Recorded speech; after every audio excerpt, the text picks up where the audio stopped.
The moment I saw my mother's text message asking me to come to a family meeting, my stomach dropped. 3 months had passed since I'd refused to hand over my grandfather's inheritance, and the silence between us had been deafening. Now suddenly she wanted to talk. My hands trembled as I read her words again. "We need to discuss this as a family. Please come Sunday at 2. Your sisters will be there." The formal tone felt like ice water in my veins. I'd known this day would come eventually. When Grandpa Joe left me his entire estate, the house, the savings, everything, I understood it would create waves, but I never imagined the tsunami that followed. My mother's reaction had been swift and brutal. She'd screamed that I was selfish, that the money should go to her as the eldest child, that I was destroying our family over greed. The irony wasn't lost on me. She was calling me greedy while demanding I give her $250,000. The inheritance had been Grandpa's final gift to me, but also his final message to the family. He'd watched for years as my mother burned through money, made poor decisions, and expected others to bail her out. He'd seen how my sisters followed her lead, always asking for loans they never repaid, always finding new ways to spend money they didn't have. But he'd also seen how I'd worked 2 jobs through college, how I'd saved every penny, how I'd been the one to visit him every week in his final years when the others were too busy. Still rejecting my mother's demands had torn me apart. The guilt was overwhelming. She'd raised me, sacrificed for me, loved me despite my flaws. Didn't she deserve something after losing her father? But every time I considered giving in, I remembered Grandpa's words. "This money isn't just for you, kiddo. It's to keep you safe from making their mistakes." He'd seen something I was only beginning to understand. Walking up to my childhood home that Sunday felt like approaching a battlefield. The house looked smaller than I remembered, the paint peeling slightly around the windows, the garden overgrown.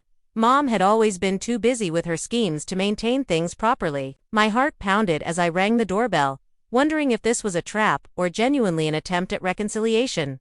The door opened, and there stood my mother, looking older than her 58 years. Her face was set in that expression I knew too well, the one that meant she'd made up her mind about something and wouldn't be swayed. Behind her, I could see my sisters, Sarah and Michelle, sitting on the familiar floral couch, their expressions unreadable. The atmosphere was thick with tension, like the air before a storm. "Thank you for coming," Mom said stiffly, stepping aside to let me in. No hug, no warmth, just cold politeness. I followed her into the living room where we'd shared so many family moments over the years. Christmas mornings, birthday celebrations, homework sessions at the coffee table. Now it felt like a courtroom. "Sit down," she said, gesturing to the armchair across from my sisters. I perched on the edge, my body coiled with nervous energy. This didn't feel like a reconciliation. It felt like an ambush. My sisters wouldn't meet my eyes, which only confirmed my growing suspicion that something was very wrong here. Mom cleared her throat and pulled out a manila folder I hadn't noticed before. "I've been doing some research since our last conversation," she began, her voice taking on that lecturing tone I remembered from childhood scoldings, about inheritance law, about family rights, about what's fair and what isn't. She opened the folder and pulled out several printed pages. "I think you'll find this very interesting." My mouth went dry. Whatever was in that folder, it wasn't going to be good news for me. I could see legal letterhead on some of the papers, and my mind started racing. Had she found some way to contest the will? Was there some legal loophole I hadn't considered? Grandpa had been so careful, so thorough in his planning, surely there couldn't be any way to overturn his wishes. You see, Mom continued, her voice growing stronger with each word, I discovered something fascinating about inheritance disputes, about undue influence, about how elderly people can be manipulated by family members who have access to them. Her eyes locked onto mine, and I saw something there that chilled me to the bone. This wasn't just about money anymore. This was about revenge. The room seemed to shrink around me as the implications of her words sank in. She wasn't just asking for the money anymore. She was questioning the legitimacy of the entire inheritance. She was suggesting that I had somehow manipulated Grandpa Joe, that I had used his affection for me to steal what should have been hers. The accusation hung in the air like poison gas, making it hard to breathe. Undue influence, she repeated, savoring the words like they were a weapon she'd been sharpening for months. That's what lawyers call it when someone takes advantage of an elderly person's trust to change their will. When someone visits them, constantly, isolates them from other family members, convinces them that everyone else is just after their money. She leaned forward, her eyes blazing with righteous fury. Sound familiar? I felt like I'd been slapped. The blood drained from my face as I processed what she was suggesting, that my weekly visits to Grandpa, our conversations about life and family, the genuine love and connection we'd shared, she was twisting it all into something sinister and calculated. That's not what happened, I whispered, but my voice sounded weak even to my own ears. Isn't it? Sarah spoke up for the first time, her voice cold as winter wind. You were there every week, filling his head with stories about how irresponsible we all were. How we only called when we needed money. How Mom was wasteful and couldn't be trusted. She pulled out her phone and started scrolling through something. We have proof. Actually, Mrs. Henderson next door remembers some very interesting conversations. My head spun. Mrs. Henderson, Grandpa's elderly neighbor who'd always been fond of gossip. What could she possibly have told them? I thought back to those afternoon visits, sitting on Grandpa's porch, talking about everything and nothing. Had I criticized my family? Maybe occasionally, but only when he brought up his concerns first. I'd never tried to poison him against anyone. She remembers you telling Grandpa that Mom had asked you for money again, Michelle added, her tone accusatory, that you were worried about her financial decisions. That someone needed to look out for his interests because his own daughter clearly couldn't be trusted. The words hit like physical blows, distorting innocent conversations into something ugly and manipulative. I never said those things, I protested, but doubt crept into my voice. Had I, in moments of frustration, when Mom had indeed asked me for money I didn't have? When her latest get-rich-quick scheme had failed spectacularly, had I vented to Grandpa? It was possible. He'd been such a good listener, so understanding. But I'd never meant to turn him against anyone. Mom stood up, pacing now like a prosecutor making her closing argument. And then there was the matter of the will itself. How convenient that you were the one who drove him to the lawyer's office. That you were the one who knew about the changes before anyone else. That you never thought to mention to the rest of us that our father was rewriting his entire estate plan. Her voice rose with each accusation, years of resentment and pain pouring out. The memory of that day flooded back. Grandpa had asked me to drive him to his lawyer's office, saying he had some paperwork to handle.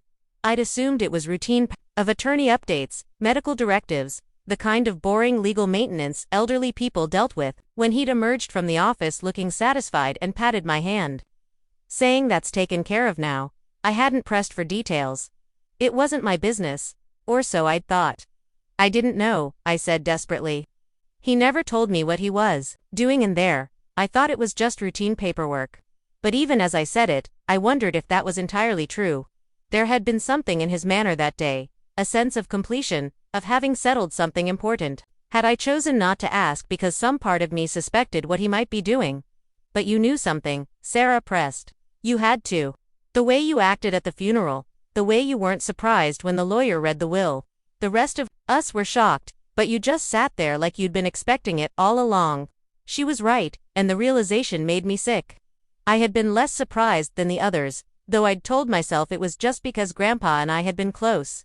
The folder in Mom's hands seemed to grow heavier with damning evidence. She pulled out another document, this one with official-looking seals and signatures. This is a petition to contest the will, she announced, her voice steady now, businesslike. Based on allegations of undue influence and mental incapacity, we have testimony from Mrs. Henderson about your manipulative conversations. We have evidence of your exclusive access to him in his final months. We have medical records showing his increasing confusion and medication side effects. My world tilted on its axis. Medical records. Confusion. Grandpa had been sharp as a tack, right up until the end. Sure, he'd been on some medications for his heart condition and arthritis, but they hadn't affected his mind. Had they? Suddenly I was second-guessing every conversation we'd had, every decision he'd made. What if he hadn't been as clear-headed as I'd thought? What if I had unknowingly taken advantage of a vulnerable old man? This isn't about the money anymore, Mom continued, though we all knew that was a lie. This is about justice. About protecting elderly people from being exploited by family members they trust. About making sure Dad's real wishes are honored, not the wishes you planted in his confused mind. She sat back down, The papers spread before her like evidence in a trial. The silence stretched between us, heavy with accusation and betrayal. I looked at my sisters, hoping to see some doubt in their eyes, some indication that they didn't really believe I was capable of such manipulation. But their faces were set in stone, unified against me. Whatever love we'd shared as siblings had been poisoned by money and suspicion. "You have a choice," Mom said finally, her voice taking on the tone of someone delivering an ultimatum. "You can agree to split the inheritance fairly among all of us, the way it should have been from the beginning. Or we can go to court and let a judge decide whether you manipulated a confused old man into changing his will." She leaned back, confident in her position. "Either way, you're not keeping that money." The threat hung in the air like a sword. I knew enough about legal battles to understand what she was offering me. Surrender now and keep some dignity, or fight and risk losing everything plus my reputation. Court cases were public record. Even if I won, the accusations would follow me forever. People would always wonder if I'd really manipulated my grandfather, if I was the kind of person who would exploit an elderly relative for money. But as I sat there, surrounded by the family that had once meant everything to me, something shifted. Inside me, the fear and guilt began to transform into something else. Clarity. I thought about Grandpa Joe, really thought about him, not through the distorted lens of my family's accusations but through the lens of truth. He'd been many things: stubborn, opinionated, occasionally cranky, but he'd never been confused or easily manipulated. "Do you remember?" I said slowly, my voice growing stronger. "The last time any of you visited Grandpa before he got sick?" The question caught them off guard, and I saw uncertainty flicker across their faces. "Because I do. Sarah, you came by once last spring when your car was in the shop and you needed a ride. Michelle, you stopped by after Christmas to drop off a thank you card. Mom, you called every few weeks, usually when you were stressed about money." The silence that followed was different now, uncomfortable in a new way. I stood up, my legs steadier than they'd been since I'd walked into this trap. But I was there every Sunday for 3 years. Not because I wanted his money, but because I liked his company. Because he told me stories about his childhood, about meeting Grandma, about raising you kids. Because he taught me how to change my oil and balance my checkbook and make his famous spaghetti sauce. Mom's face flushed red. "That doesn't change the fact that you manipulated him," she snapped. But there was less conviction in her voice now. "You were the only one he saw regularly. You had exclusive access to influence his thinking. I had access to his loneliness." I shot back, surprised by my own boldness. "Do you know what he told me every single week? He told me how proud he was of all of you, how he worried about your struggles, how he wished you'd call more often. He never stopped loving you, even when you stopped showing up." Tears were threatening now, but I pushed them back. "And yes, he worried about Mom's spending. But not because I told him to. Because he watched her blow through Dad's life insurance money in 2 years. Because he bailed her out of debt 3 times in the past decade." The accuracy of my words hit home. I could see it in the way Sarah looked away, in the way Michelle shifted uncomfortably. They knew I was right about Mom's financial problems. They'd all been asked to help at various times. All been put in the position of choosing between enabling her poor decisions and feeling guilty for saying no. "He left me that money," I continued, my voice growing clearer with each word, "because he knew I would use it wisely. Because I was the only one who never asked him for anything. Because he trusted me to make the choices he couldn't make for the rest of you." I looked directly at my mother, seeing her clearly for perhaps the first time in my adult life. "You want to know about manipulation? Let's talk about how you've spent the last 3 months turning my sisters against me. How you've twisted every loving moment I shared with Grandpa into evidence of some grand conspiracy." The folder of legal papers suddenly seemed less threatening. I realized that Mom's case wasn't as strong as she'd made it sound. Undue influence was difficult to prove, especially when the alleged victim had been sharp and decisive right up until the end. Mrs. Henderson's gossipy observations wouldn't hold much weight against Grandpa's documented mental competency and the detailed reasons he'd given his lawyer for the inheritance decision. "You know what the real tragedy is?" I asked, my voice breaking slightly. "Grandpa left detailed letters for each of you. Personal messages explaining his decision, expressing his love, sharing his hopes for your futures. They're locked away in his safety deposit box because he wanted them delivered only if you contested the will." I saw shock flicker across their faces. None of them had known about the letters. "He knew this might happen. He hoped it wouldn't, but he prepared for it. Mom's confident facade cracked slightly. "You're lying," she said, but the accusation lacked conviction. She was starting to realize that her information about Grandpa's final months was incomplete, filtered through her own assumptions and wounded pride. "The key is in his desk drawer," I said quietly. "The one he kept locked. The one you probably haven't bothered to clean out yet?" Along with the receipt from the locksmith when he had the safety deposit box lock changed 6 months before he died. I stood up, suddenly exhausted by the whole confrontation. "You want to go to court? Fine, but you should know that you won't just be fighting me. You'll be fighting his documented wishes, his lawyer's testimony about his mental state, and his own words explaining exactly why he made the choices he did." The room fell silent except for the ticking of the old grandfather clock in the corner. I could see the doubt creeping into their eyes now, the realization that their case might not be as solid as they'd hoped. More importantly, I could see the first glimmers of shame as they began to question whether their accusations against me had been fair. But it was too late for shame to fix what had been broken. The accusations had been made, the trust had been shattered, and there was no taking back the words that had been spoken. I looked around the room one more time, at the faces of the people who had shaped my childhood, who had been my first teachers about love and loyalty and family bonds. Now they felt like strangers, people who could believe the worst about me without hesitation. "I need you to understand something," I said, my voice calm now, resigned. "Even if you drop this legal threat, even if you apologize and beg for forgiveness, nothing will ever be the same between us. You've shown me who you really are when money is involved. You've shown me that you'd rather believe I'm a manipulative thief than accept that maybe, just maybe, I earned Grandpa's trust through genuine love and care." Mom opened her mouth to speak, but I held up my hand to stop her.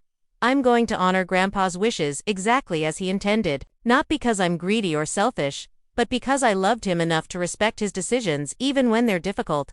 The inheritance will help me buy a house, maybe start the family he always hoped I'd have. It will be used exactly the way he wanted it to be used to give me security and opportunities." I walked toward the door, then turned back one final time.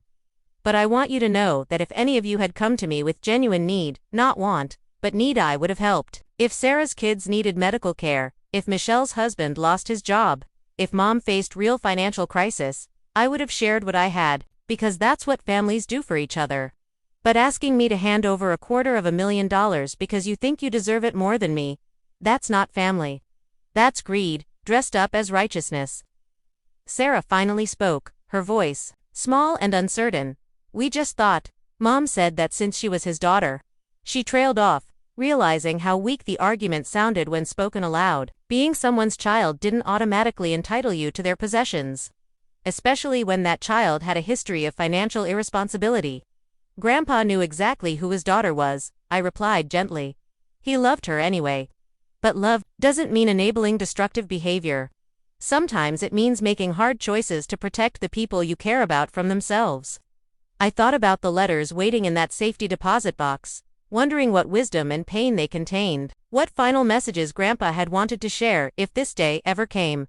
Michelle stood up suddenly, tears streaming down her face. "I'm sorry," she whispered. "This whole thing got out of hand. We were hurt and confused, and Mom was so upset." She looked at our mother, then back at me. "We shouldn't have accused you of those things. We know you loved Grandpa. We know he loved you too." Her apology touched something deep inside me, but it also highlighted how far we'd fallen. An apology couldn't undo the accusations, couldn't repair the trust that had been broken. It was too little, too late, delivered only after their legal strategy had crumbled under scrutiny. "I forgive you," I said, and meant it. But forgiveness doesn't mean forgetting.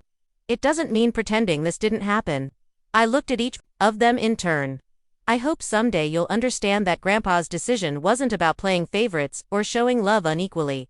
It was about responsibility.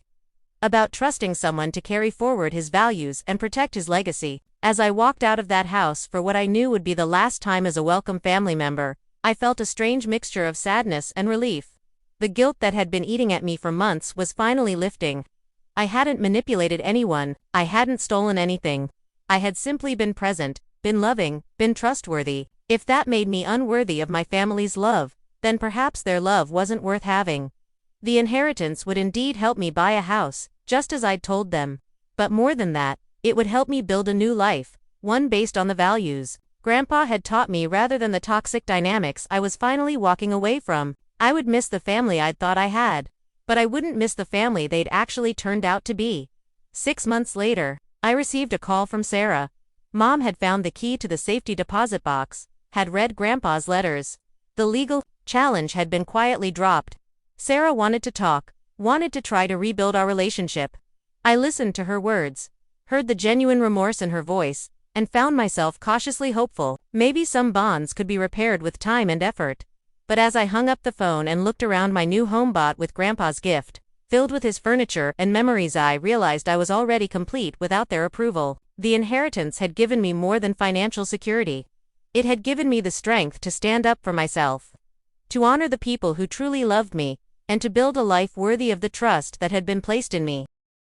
3 weeks after Sarah's call, I found myself standing in the cemetery where Grandpa Joe was buried, holding a worn envelope with my name written in his familiar handwriting. Sarah had brought it to me during our cautious coffee meeting, explaining that there had been one more letter, one meant specifically for me, separate from the others. Her hands had trembled as she'd handed it over, her eyes still red from reading her own letter from beyond the grave. Asterisk. The meeting with Sarah had been awkward but necessary. She'd looked smaller somehow, diminished by months of guilt and the weight of what she'd learned about Mom's manipulation of the situation. His letter to me, she'd whispered over untouched lattes, it wasn't angry. It was disappointed. He wrote about how he'd hoped we'd understand his decision, how he'd watched us struggle with money management our whole lives, how he'd tried to teach us but we'd never listened. Her voice had cracked. He said he loved us too much to enable our mistakes anymore? Asterisk. Now, alone with Grandpa's memory and his final words to me, I carefully opened the envelope. The letter was longer than I'd expected, written in his careful script that had grown shakier in his final months but remained determined and clear. My dear grandchild, it began, and immediately I felt his presence, as if he were sitting beside me on the bench overlooking his grave. Asterisk. If you're reading this, it means things went exactly as I feared they might. Your mother and sisters have probably accused you of terrible things, questioned your motives, made you doubt the love we shared. I'm sorry for that burden, but I'm not sorry for my decision. You were the only one who saw me as more than a potential inheritance. You were the only one who visited because you enjoyed my company, not because you needed something from me. Asterisk. Tears blurred my vision as I continued reading. He wrote about watching me grow up, about the pride he'd felt when I'd chosen integrity over easy money time and again. He described conversations I'd forgotten, moments when I'd helped elderly neighbors or sent money to a friend in need, times when I'd demonstrated the values he'd tried to instill in all his grandchildren but had only seen flourish in me. Asterisk. The money isn't a reward, he'd written. It's a tool. Use it to build the life you've always been too careful and responsible to risk building. Buy that house you've been saving for. Start that business you've been dreaming about. Find someone who loves you the way your grandmother loved me, and give them the security to build a family together. But most importantly, remember that wealth isn't measured in dollars, it's measured in the positive impact you have on others. Asterisk. The letter went on to address what he'd known would be my biggest struggle, the guilt. You'll feel guilty about having what they don't have. That's because you have a good heart, but remember that guilt can be as destructive as greed if you let it control your decisions. I didn't give you this inheritance to hurt your family. I gave it to you because I trust you to use it wisely, to let it multiply and grow and eventually benefit many people, including them if they ever truly need help. Asterisk. His words about family were the hardest to read. He'd known that his decision might fracture our relationships, and the pain of that knowledge was evident in every carefully chosen word. Family isn't just about blood, he'd written, it's about love, respect, and shared values. If they can't accept my decision to trust you with this responsibility, then they're choosing money over love. That's their choice to make, not yours. But never let their choices make you bitter or closed-hearted. The world needs more people like you, not fewer. Asterisk. As I folded the letter carefully and tucked it back into its envelope, I felt a shift inside me that went deeper than relief or vindication. I felt purpose. Grandpa hadn't just left me money. He'd left me a mission. He'd trusted me to be something more than just another inheritor squandering a windfall. He'd believed I could honor his memory by living up to the potential he'd seen in me, The next months passed in a blur of activity and planning. I bought the house, not the small, practical one I'd been considering, but the larger one with the extra bedroom that could serve as an office and the yard that would be perfect for children someday.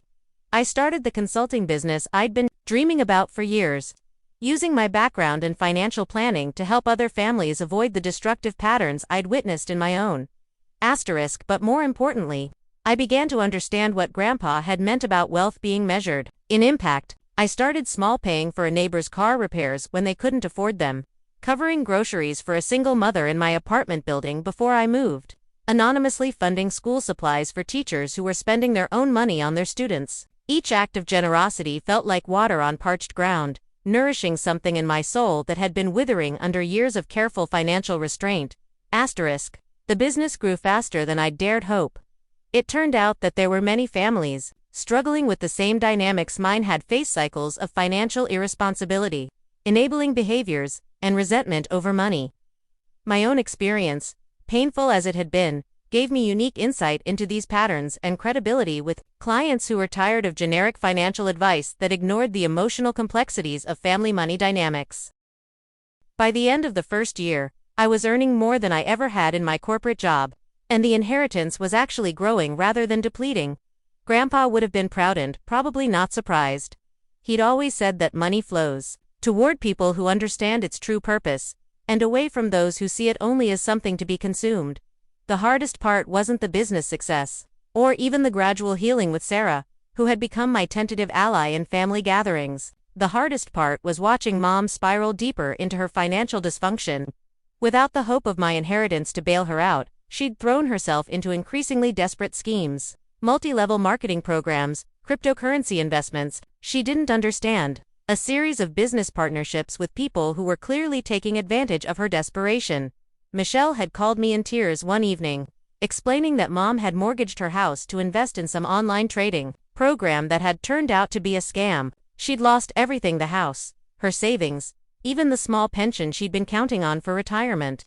"She's going to be homeless," Michelle had sobbed into the phone. "And she's too proud to ask for help. She keeps saying she got herself into this mess and she'll get herself out, but there's nothing left to work with." This was the moment Grandpa had prepared me for, though I hadn't understood it at the time. He'd known that Mom's financial recklessness would eventually lead to real crisis, not just inconvenience or embarrassment. He'd trusted me to be ready when that moment came, to have the resources and wisdom to help without enabling, to offer a lifeline without drowning myself in the process. I drove to Mom's house, or what had been her house, until the bank foreclosed. A gray November afternoon. She was packing boxes in the living room where we'd had our confrontation over a year earlier.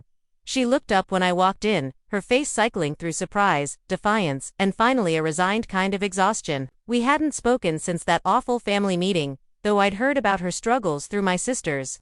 "I suppose you've come to gloat," she said without looking up from the box she was filling with kitchen items. Her voice was flat, defeated, in a way I'd never heard before. This wasn't the angry, righteous woman who'd accused me of manipulating Grandpa. This was someone who'd hit bottom and was still falling. "I've come to help," I said simply, pulling out the folder I'd prepared, "on one condition." I sat down on the couch she'd soon have to leave behind and waited until she looked at me, really looked at me, perhaps for the first time since I'd inherited Grandpa's money. "I don't want your charity," she said, but there was no fire in the words. She was too tired to maintain her pride, too broken to pretend she had other options. "I made my choices. I'll live with the consequences." "This isn't charity," I replied, opening the folder to reveal the documents I'd spent weeks preparing. "It's a job offer. My business is growing, and I need someone with your skills to help manage it. You're organized, you're good with people, when you're not stressed about money, and you understand the consequences of poor financial decisions better than most people ever will." She stared at the employment contract, the apartment lease I'd already signed on her behalf, the detailed budget I'd worked out that would allow her to live with dignity while rebuilding her credit and savings. It wasn't a handout, it was a carefully structured plan that would require her to work, to prove herself, to earn her way back to stability. "Why?" she asked, her voice breaking. "After everything I said to you, everything I accused you of, why would you do this?" Tears were streaming down her face now, all the anger and pride finally giving way to the shame and regret she'd been carrying. Because Grandpa taught me that love isn't about keeping score, I said, thinking of his letter and his lessons about the true purpose of wealth. Because you're my mother, and I remember the woman who sat up with me when I was sick, who taught me to drive, who cried at my college graduation. That woman is still in there somewhere, buried under years of financial stress and poor decisions. I leaned forward, meeting her eyes directly. But I'm not Grandpa, and this isn't an unconditional gift. You'll work for every dollar, and you'll follow the financial plan we create together. No more get-rich-quick schemes, no more borrowing against your future, no more expecting someone else to fix your mistakes. This is your chance to rebuild, but only if you're willing to do the work. The job wasn't make work or charity disguised as employment. I genuinely needed help managing the growing administrative side of my consulting practice, and Mom's organizational skills and life experience with financial mistakes actually made her valuable to my clients. She understood their struggles in a way that someone who'd always been financially responsible never could. More importantly, having her work for the money rather than simply giving it to her preserved both our dignities. She could rebuild her self-respect along with her bank account, and I could help her without feeling like I was enabling the same destructive patterns that had led to this crisis in the first place. The first few months of our new arrangement were awkward and tense. Mom approached her work with the desperate intensity of someone who knew this was her last chance, but she also struggled with the role reversal of working for her child, of having to prove herself worthy of trust and stability. There were moments when her old patterns surfaced, suggestions for better ways to invest the business profits. Ideas for expansion that sounded suspiciously like the schemes that had gotten her into trouble. But slowly, something beautiful began to emerge from the wreckage of our relationship. Working together daily, seeing her dedication and gradual understanding of sound financial principles, I began to remember why I'd loved her so much as a child. Stripped of the financial desperation that had driven so many of her poor decisions, she was funny, insightful, and genuinely caring about our clients' struggles. She was particularly effective with clients who were dealing with family financial dynamics similar to what ours had been. Her willingness to share her own mistakes, to admit how her poor decisions had nearly destroyed her family relationships, gave her a credibility that my academic knowledge couldn't match. Clients trusted her because she'd been where they were, had made the mistakes they were making, and had found a way back from the edge. The business continued to grow, and with it, opportunities to make the kind of impact Grandpa had envisioned. We started offering pro bono services to families in genuine crisis, funded workshops for young adults on financial literacy, and created a scholarship fund for students studying financial planning with the specific goal of helping families navigate money-related conflicts. Each expansion felt like a fulfillment of the trust Grandpa had placed in me. Sarah and Michelle gradually became more involved in our healing family dynamic.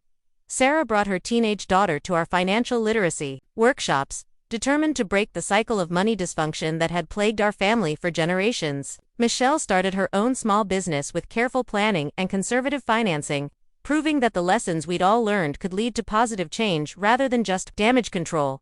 But the real breakthrough came almost 2 years after Mom had started working for me. During our first real heart-to-heart conversation about what had happened with the inheritance, we were working late one evening, preparing for a client presentation, when she suddenly put down her pen and looked at me with tears in her eyes. "I need to tell you something," she said, her voice shaking. "About that family meeting. About the accusations I made. I knew, even as I was saying those terrible things, that they weren't true. I knew you hadn't manipulated Dad.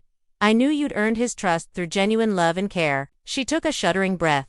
"But I was so hurt, so angry that he'd chosen you over me, that I wanted to hurt you back.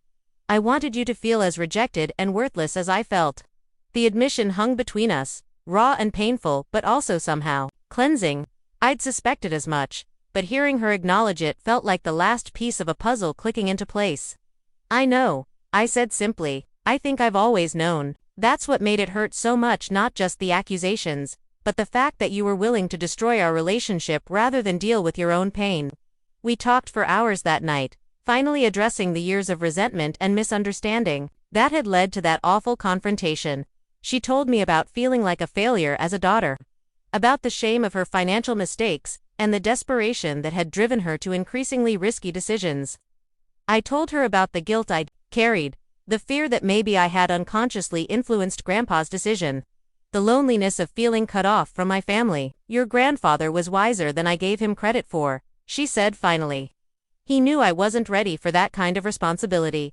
He knew I would have squandered it trying to prove I could make it grow, or used it to avoid facing my real problems. But he also knew you would use it exactly the way you have, carefully, purposefully, in ways that would benefit not just you but everyone around you.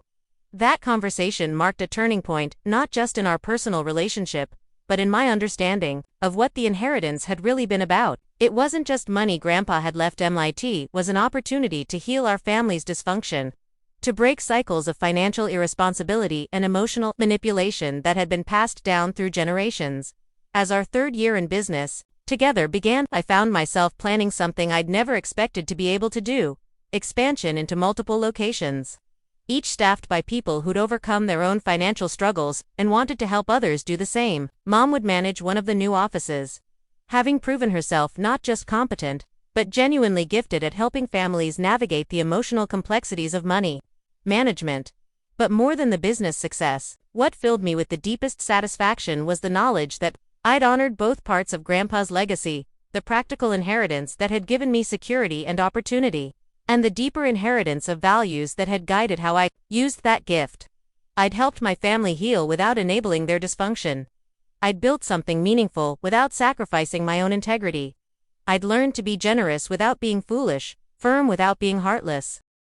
The morning of our third anniversary celebration, I stood in the main office of what had become a thriving family financial counseling practice, watching Mom train our newest counselor, a young woman whose own family had nearly been destroyed by inheritance disputes similar to ours. The irony wasn't lost on me that the business built with Grandpa's inheritance was now primarily focused on helping other families avoid the mistakes that had nearly torn us apart. That afternoon, all of us, Sarah, Michelle, Mom, and I, met at Grandpa's grave for what had become our annual tradition. We each brought a letter updating him on our progress, our struggles, our gratitudes. It had been Sarah's idea initially, a way to maintain connection with the man whose final decisions had ultimately saved our family, even as they'd initially seemed to destroy it. As we stood together in the quiet cemetery, I reflected on how much had changed since that awful family meeting 3 years earlier. Mom was not only financially stable but had become one of our most effective counselors, her hard-won wisdom about financial mistakes making her invaluable to clients struggling with similar issues. Sarah had paid off her student loans and bought her first house, using the budgeting skills she'd learned from watching our business operate. Michelle had successfully launched her catering company and was already planning expansion, but with careful market research and conservative financing, rather than the impulsive risk-taking that had characterized our family's previous relationship with money. But perhaps most importantly, we'd learned to talk about money honestly, without the emotional manipulation and guilt that had poisoned our relationships for so long. We'd developed systems for helping each other financially when genuine need arose, but also boundaries that prevented those helping relationships from becoming enabling ones. The inheritance had taught us all lessons that went far beyond the specific amount of money involved. That evening, as we shared dinner at the restaurant Michelle now owned, she raised a toast that captured what we'd all been feeling. To Grandpa, Joe, she said, who loved us enough to trust us with the truth, even when the truth was painful. And to my sister, she added, looking directly at me, who loved us enough to use his gift wisely, even when we made it as difficult as possible. The words brought tears to my eyes, not just because of their sentiment but because of how far we'd all traveled from that bitter confrontation 3 years earlier. We weren't the same people who'd sat in that living room hurling accusations and threats. We'd been broken and rebuilt, tested and proven, humbled and ultimately strengthened by the experience. Later that night, alone in the house I'd bought, with Grandpa's inheritance now decorated with family photos that included all of us together again, evidence of relationships rebuilt rather than merely repaired, Di pulled out his letter one more time. I'd read it dozens of times over the years, but tonight I noticed something I'd missed before. At the very bottom, in handwriting even shakier than the rest, he'd added a postscript: "The greatest inheritance I can leave you isn't money, it's the knowledge that you're strong enough to do what's right even when it's difficult, generous enough to help others even when they've hurt you, and wise enough to know the difference between helping and enabling. Use that knowledge well, and you'll never be poor regardless of what happens to the money." As I folded the letter and placed it back in its special box alongside photos and mementos from our restored family relationships, I realized that Grandpa's greatest gift hadn't been the financial inheritance at all. It had been the crisis that inheritance had precipitated, the challenge that had forced all of us to examine our values, confront our dysfunctions, and choose who we wanted to be when tested by adversity. The money had been important. It had provided security, opportunity, and the means to help others. But the real inheritance had been the lessons learned in the struggle over that money. Lessons about integrity, forgiveness, the true meaning of family, and the difference between love and enabling. Those lessons had proven far more valuable than any bank account, and unlike money, they were truly permanent, immune to market crashes or poor decisions. 5 years after that terrible family meeting, our business had expanded to 6 locations across 3 states. We'd helped hundreds of families navigate financial crises and inheritance disputes, always drawing on our own experience to guide others through similar challenges. The original inheritance had multiplied many times over, but more importantly, it had multiplied in its impact on others. Sometimes the greatest gifts come not from what we receive, but from what we're forced to earn through adversity. Grandpa, Joe had given me money, but the real inheritance, the wisdom, strength, and understanding of what truly mattered had been earned through the painful process of nearly losing my family and then finding the courage and compassion to win them back without compromising my integrity. Standing in my successful business, surrounded by evidence of healed relationships and positive impact on countless other families. I finally understood what Grandpa had meant when he'd said wealth was measured in impact rather than dollars. The inheritance had indeed made me wealthy, but not in the way I'd originally expected. It had made me rich in relationships, purpose, and the deep satisfaction that comes from using whatever gifts you've been given, whether financial, emotional, or spiritual, in service of something larger than yourself. The inheritance had been about trust, but not just Grandpa's trust in me. It had been about learning to trust myself, to trust that doing the right thing would ultimately lead to better outcomes than taking the easy path. It had been about trusting that love could survive conflict, that families could heal from betrayal, and that sometimes the most loving thing you can do is refuse to enable someone's destructive behavior, even when that refusal causes pain. As I locked up the office that night and headed home to the life I'd built with Grandpa's gift and guidance, I carried with me the deepest satisfaction I'd ever known, the knowledge that I'd proven worthy of the trust placed in me.